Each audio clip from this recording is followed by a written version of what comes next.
Article পড়ার পরে রিনিকে জানায় শহরে এমন অনেক দল রয়েছে যারা শয়তানের পূজা করে, যেখানে শয়তান জন্ম দেওয়ায় ব্যর্থ এমন যে কেউ সেখানে যুক্ত হতে পারে। কিন্তু শর্ত হলো সর্বশেষ বাচ্চাটির 7 বছর হলে তাকে শয়তানের কাছে বলি দেওয়ার জন্য সেই দলের কাছে দিয়ে দিতে হবে। টনি তখন হিসাব করে দেখে রিনির বয়স 7 বছর হওয়ার আগেই টনিকে জন্ম দেয় তার মা।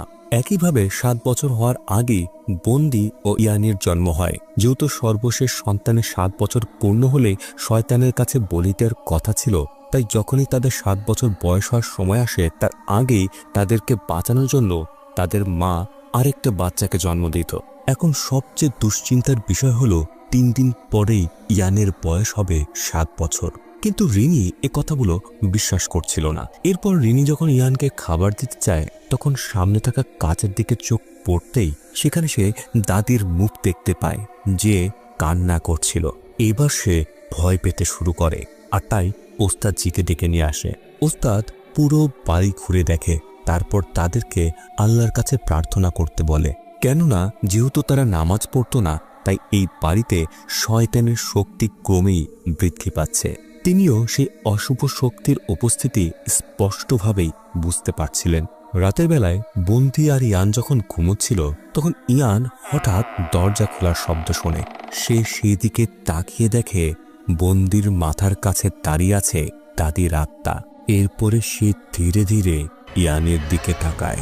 ইয়ান ভয়ে দ্রুত চাদর দিয়ে নিজেকে ঢেকে ফেলে। এদিকে ওস্তাদজির কথা মতো রিনি নামাজ পড়তে শুরু করে। সে সময় তার পেছনে ছিল তার মায়ের মতো দেখতেই একটি আত্মা। নামাজ পড়া শেষ হতেই হঠাৎ সেটি তাকে আক্রমণ করে। তখন লম্বা নখওয়ালা হাতের সাথে তার রক্তশূন্য সাদা মুখ দেখে রিনি প্রচণ্ড ভয় পেতে শুরু করে। রিনি আতঙ্কে চিৎকার করতে থাকে।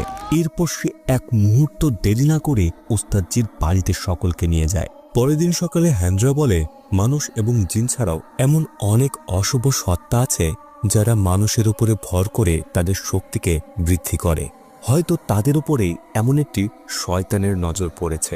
এরপর টনি ও রিনিকে জানায় আর্টিকেল অনুযায়ী সেই কাল্ট গ্রুপের সদস্যরা সন্তান না হওয়া মহিলাদের গর্ভবতী করত। এর অর্থ হচ্ছে বাড়ি তাদের আসল বাবা নয়, আর এ কারণেই তাদের 4 ভাই বোনের মধ্যে চেহারার কোনো মিল নেই। এদিকে বুদ্ধিম্যান হেন্দ্রাকে ফোন করে রিনিকে তার সাথে দেখা করার জন্য ডাকে, কিন্তু তার পরিবর্তে হেন্দ্রা একাই সেখানে যায়। এরপর বুদ্ধিম্যান তার অপ্রকাশিত